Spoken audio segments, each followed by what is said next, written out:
But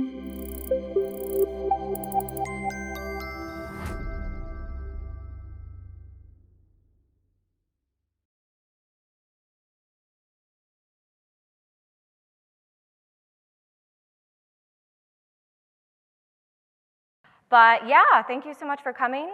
Today we're going to be talking about building workplaces for caregivers and how to better support parents in tech. I'm Kinsey. I work at GitHub with a lot of lovely people here. I work specifically on the deploys team there. I have a son who you can see here. He's almost 2 and I'm also expecting baby number 2. I apologize in advance because I put a lot of photos of crew in this presentation and it was better than the stock photos that I found, but I probably think he's a lot cuter than most of you do, but that's okay. So I co-lead our women and non-binary employee resource group at GitHub called AdaCats. I also am a board member for Bridge Foundry, and for those of you who don't know what that is, it's a nonprofit that teaches underrepresented groups how to code and access the tech industry. I'm really passionate about this organization because it's the only reason I write code. And I did a Rails Bridge workshop back in 2012. We're starting to bring these workshops back. So if you're interested in volunteering, please reach out. We would love to have you. We want to start bringing stuff after COVID, killed it for a while back. So I also co-organize the Scholar and Guide program here for Ruby Central, and you might have seen people walking around with Guide or Scholar on their badge, and yeah, say hi to the scholars, and also we would love to have you be a guide at future conferences, so keep an eye out for those applications when we send those out. So when I'm not writing code or volunteering, I'm adventuring in the outdoors with my family. I really love fly fishing, so if you also like to do that stuff, find me. I would love to talk about it. Yeah, but I'm going to stop talking about me. My goal for you for this talk is to walk away with one. This is when he got his first haircut, so he thought he looked really good. So what's one thing you're going to start doing, whether you're a parent or not, that you can do differently?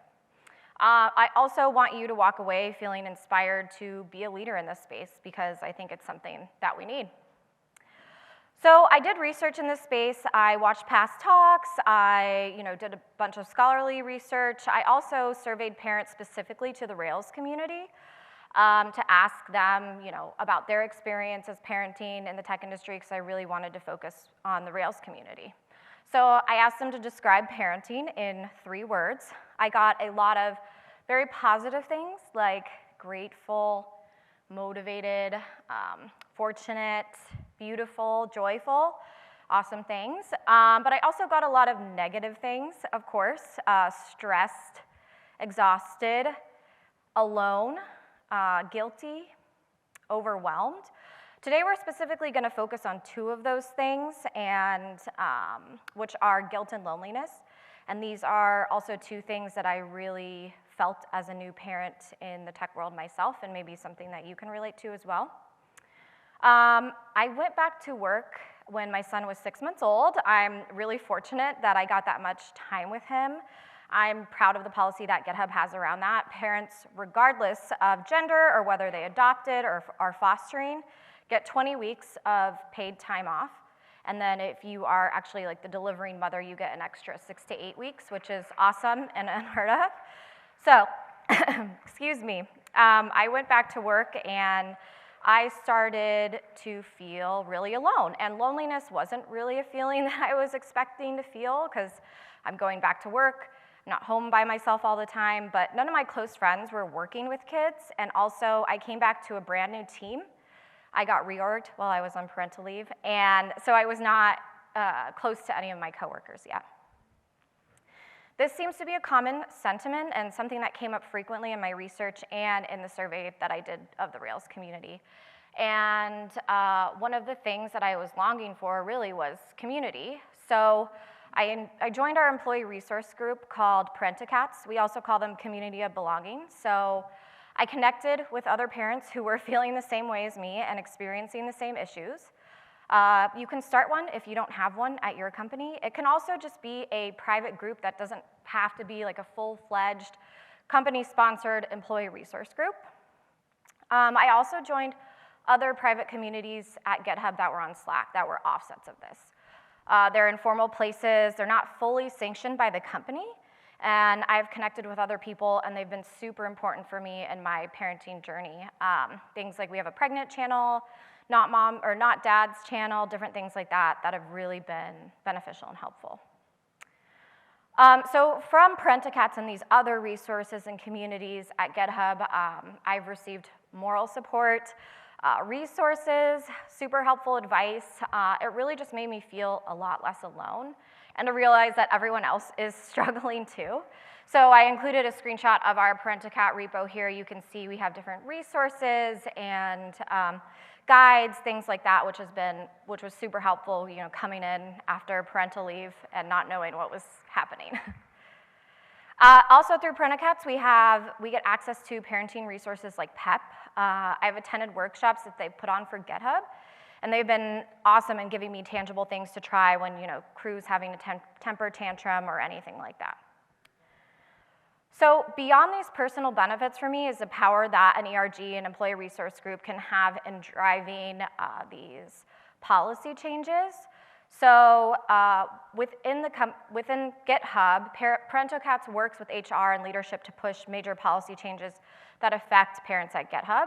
We have family forming benefits now and things like bereavement leave, which we didn't have before. GitHub also pays for you to someone to travel with you while your child is under 1. And you can also expense breast milk shipping, which is really cool. Yeah. So, and one more thing about policy change, or actually I'll talk about that in a minute. I will talk about this first. So I chatted with Tess Griffin about how Parentacats came to be, and her and Allison McMillan started Parentacats because there was a company offsite and there were no childcare options available, and it was a big out-of-pocket expense to be able to take someone to take care of the child or try to find a sitter while you were there. It was a nightmare. Attendance wasn't mandatory, but they would have been the only people on their teams who didn't go, so it kind of puts you in an awkward place. So they wanted to create change and see that within GitHub, so they started Parentacats. So I encourage you to join an employee resource group or start one, because I now had this community of parents behind me to support me. So yeah, if there isn't one, it can be as easy as starting a private channel. Become a leader of one. I know Parentacats has regular elections where they elect leaders, and speak up within those ERGs because they're important, and it's important for your voice to be heard, your story, the things that you need. Also, tomorrow at 10:15, Colin Fleming is giving a talk on unionizing, which I think could be really relevant here. How can things like employee resource groups, unionize and really create change within a company? So I'm really interested to hear that talk because I think that could be a next step for things like employee resource groups. So back to the loneliness. I started to notice that the loneliness got better. And the second negative that I want to talk about now is guilt. I had heard of mom guilt before, but I didn't realize how pervasive and intense it would be. I found this quote online, and I think this stands true for anyone who identifies as a working dad too. I know I don't want to feel this way. I was really tired of feeling this way. I also struggle with the choose your family every time part of this because providing for my family is really important to me, and choosing my family can sometimes mean choosing work because then I can actually pay for them to do things. So, I can feed my son and clothe him, so I really struggle with that, like choose your family every time, but I can really resonate with the, you're always feeling like you're choosing between your employer and your family. So guilt really builds up from the little things that we don't talk about. Having to constantly make the choice between work and parenting responsibilities, and just constantly feeling guilty about where you should spend your time or where you need to spend your time. And I don't know if that's been anyone else's experience, but it's definitely been mine. So what's one small thing that you can do tomorrow that is often not thought about or just a minor thing? Is literally just putting time on your calendar. You can use busy. I see that a lot on people's calendars, or you can be upfront about what you're doing. But I really want to challenge you all to be vulnerable and challenge you to be awkward and to stand up for what's important for to you and your time, even if that isn't the norm on your team. So put those not talked about things on your calendar and be awkward. I really love this quote by Glennon Doyle. I love her anyways. But blessed are those brave enough to make things awkward, for they wake us and move us forward. And I really think that this is true in this space. So I started to put these things on my calendar, like breastfeeding, sleep training, which is a little awkward, to go to your coworker's channel or calendar and see breastfeeding all over their calendar. Before, I wasn't doing this, and meetings would get scheduled over this time, and it was super stressful.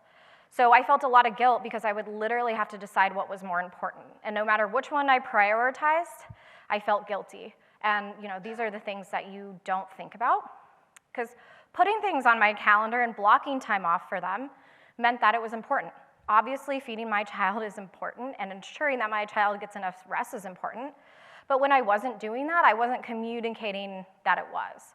So once I started doing that, meetings weren't scheduled over this time, and I wasn't having to choose between which thing I was going to do, like whether I go to this meeting or ask to reschedule. Yeah, all that stress just kind of started to go away, and my teammates and coworkers started to respect, and understand that I had to do those things. Another thing that I really started to struggle with was taking time off. Tech typically has unlimited PTO, which is super guilt-inducing if you're a parent, even if it's a perk, it really is. And I feel really fortunate, and I hate complaining about it because we do have unlimited paid time off, and it's amazing. But it's really hard to know what's an acceptable amount of time to take off, and there's not a lot of guidelines around this. And I noticed I was taking more time off than people on my team who didn't have kids because everything doubled. I had to go to all of his doctor's appointments, even his haircuts and physical therapy, different things like that. Like, I had all my appointments still, but then I also have his on top of it, so I just felt like I was constantly taking time off. And soon it's gonna be field trips and sports things, and I really don't wanna miss out on those things just because I'm a working parent. Another thing that came up a ton in my survey and research is working when your child is home sick. A lot of people don't take time off when their child is sick. They try to work and take care of their child at the same time. I really encourage you all to take the time off, block off your calendar. I did try working when crew was homesick, and it was super stressful. And then a coworker that I worked with started to take time off when his children were sick. He said, hey, I'm taking a day off, my kid is sick. And I was, wow. I was so shocked that you could do that. I didn't want to be the only one taking time off when he was sick, so there are really power in numbers. The more people on a team that start to do this, the less we feel alone and the more empowered we feel to be able to do it. And really encouraging you all to walk the walk and just start putting these things into practice. I also really like this quote. So leading by example also means speaking up. This is when crew was first born, so cute. So I suffered from postpartum depression after I had crew. I went on Lexapro, and honestly, things were great. But what was really hard was going off Lexapro. I didn't want to be on it forever. I wanted to try to have another kid. So I really struggled going off Lexapro. And it was a really personal, vulnerable thing, but it really started to affect my work. And it was important for me to let my coworkers know that what I was going through. And typically we don't really talk about those things, and I know a lot of people on their team have retros. So in one of my retros, the column is like, what's not going well? There was a bunch of stuff on there like, oh, our tests are really slow, like it's really hard to deploy, blah, blah, blah. And in the bad column, I put, I'm going off Lexapro because I had postpartum depression and I'm really struggling. So I told my team what was going on, and it was kind of awkward at first, but retros are a great place to make your team aware of the struggles that you're dealing with. They typically don't have personal things, but honestly, the personal things affect me more than the slow test suite does, to be honest. So I think it's really important that you start bringing up these personal things in retro, because I was really off my game, and I really needed my team to know why I was such a horrible pair and not doing the work that I needed to. I also use stand-ups for this. We recently sleep trained crew, and I used these stand-ups to let coworkers know what I was doing and how I was operating with a lot less sleep. Yeah, I also communicated these things by putting events on my calendar. I blocked time off for 2 hours in the middle of the day because I wanted to do his sleep training routine, and I wanted to make sure that if he stayed up crying for hours, I wasn't going to be in a call for that. So I literally put sleep training on my calendar. Oops. Also, at a higher company level, I use GitHub-wide surveys now to express my needs as a parent. There's definitely not specific questions on the survey that ask me how it is being a parent at work. There's not. But they always have the additional comments. So I use that time to express that I would like to have required paid time off instead of unlimited, so I know how much time I can take off, that sort of thing. Yeah, so definitely don't hesitate to use those. One-on-ones are a great place to do this too. They can be a private, more safer baby step in bringing these like personal, vulnerable things that may be bleeding into your work to your manager if you're not comfortable yet sharing with your team in a retro or in a stand-up message. So I started doing these things regularly, blocking time off on my calendar. I started being awkward and taking more time off and speaking up. And I noticed that my guilt really started to get better, like noticeably better. And this way of operating with openness and vulnerability on my team has really become the norm. It also showed, we had a recent company-wide survey, and we scored higher than other teams at GitHub for psychological safety, team support, and team commitment because we really started doing this as a team. And you can really make this the norm on your team if it isn't already. You can take the couple minutes to block off important things on your calendar. You can bring up the awkward and vulnerable things in retros and one-on-ones because that's really what is going to move us forward and continue to make the Rails and the Ruby community such a safe space that we know and we love. So, and then if you start doing these things, you may start to notice that the guilt gets better. And I don't think the guilt is ever going to go away, but it has definitely helped. And yeah, so I encourage you to start trying this. And we are going to change gears a little bit for what non-parents can do to support their team members, whether you're a manager, whether you work with other teammates who have kids. I'll talk about a couple high-level things first. But Maven, so GitHub introduced Maven this past year, and it's been really helpful. This is another thing that you can include like in your company surveys, or if you ever have, like if you talk to HR or other people. It's a really cool thing. They have adoption support, things like that, but I also get same-day Zoom appointments with pediatricians, with parenting coaches, also a sleep coach who helped us sleep train crew, and sleep coaching is like $800, so.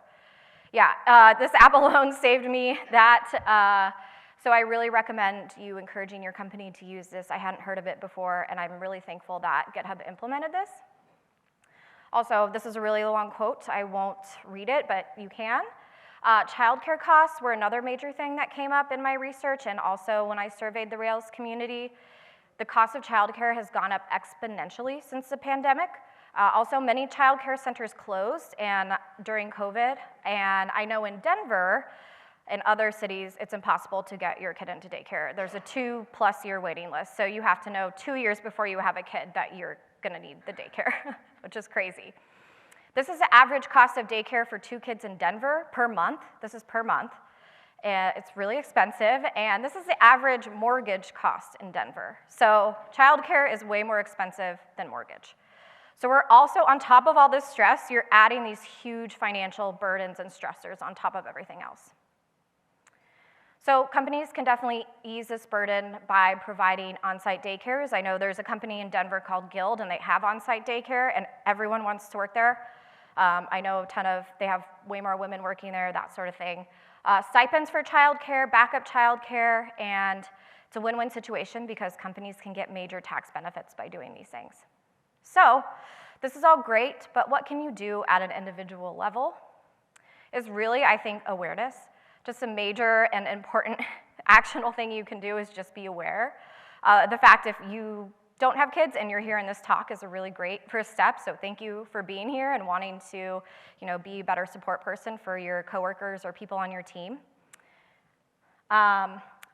Things that we don't think about that people aren't aware of is it's just more than having kids too. It can be fertility issues, single parenting, postpartum depression and anxiety, miscarriage, hormone changes, lack of sleep, different things like that that affect, affect us.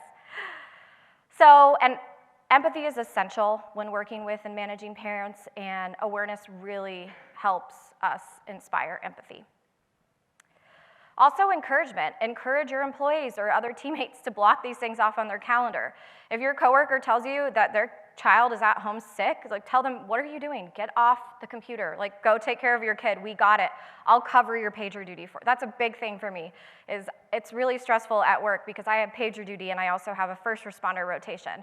And getting those covered when crew is sick or I have something come up with him is super stressful. So, and I pay it back. Like when crew is, I will take your shift back, but just really, think about that and try to help them out with taking their pager duty shifts because that's super stressful. Support. I bring these things, when I brought that up in retro after, I got a bunch of DMs from my teammates about how, they were really impressed that I brought that up and was not afraid to be vulnerable and talk about my postpartum depression. So it really means a lot when I get those supportive messages from team members, especially after I've said something kind of scary and awkward. And leading by example. My manager does this, and I really appreciate it. He blocks off 2 hours over lunch to play badminton and go to lunch, and he's really vocal about taking time off for his kids' gym meetups and field trips. And because he does this, it makes me feel a lot better about doing it myself.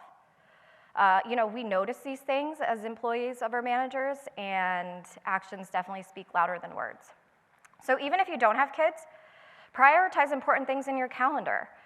It can be lunch, workout time, social things. When I see that in other people's calendars, it makes me feel so much better about taking it off.